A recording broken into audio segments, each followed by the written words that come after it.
mazi taya nchite basi nchito mukanta yapa khomo basi mambo pita bila kuliko simu okapale basali betumiso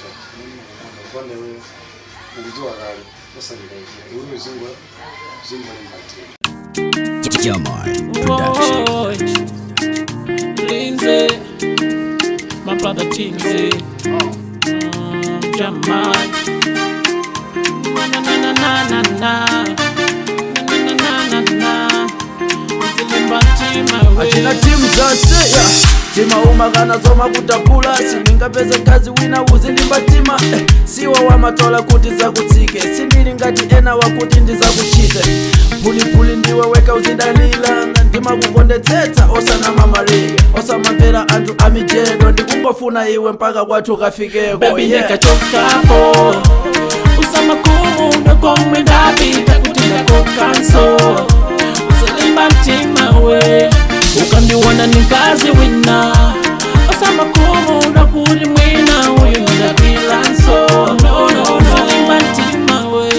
iwe kazi ndindoko chikondi mandi pasa pompo osamakumu ndandinyuko Udzilimba Mtima we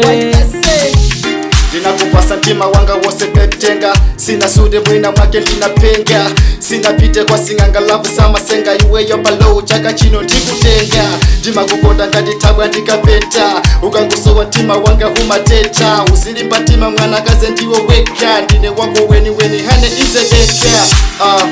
ambiri yazigamba zinganisawo koma usazivesese uzava saluse chondo sasaluse mwina zaiwini asakuvusise sha ndiwe kazi wa chingoni ndinakumata ngati mbewa yopapani ize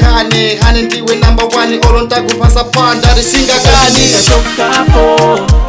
usamakumu ndokomwe ndapita kuti ndakokanso Udzilimba Mtima we ukandiwana nikazi wina osamakumu ndakuti mwina uyu ndapilanso Udzilimba Mtima we iwe kazi ndindoko chikondi mandi pasa pompo osamakumu ndandinyuko Udzilimba Mtima we usamakwete misonzi ungasungunuke mtima wako kale basi usabubuluke ndikuwa ndikusasa maungati gwamba zafera iweyo olwa zitikamba korena usamakumu ndondizilizosemayi imwe ndiwaineyo baby ndikachokapo usamakumu ndokomwe ndapita kuti ndakokanso Udzilimba Mtima we ukandiwana nikazi wina osamakumu ndakuti mwina uyu ndapilanso Udzilimba Mtima we iwe kazi ndindoko chikondi mandi pasa pompo osamakumu ndandinyuko Udzilimba Mtima we korena usamakumu ndondizilizosemayi imwe ndiwaineyo yeah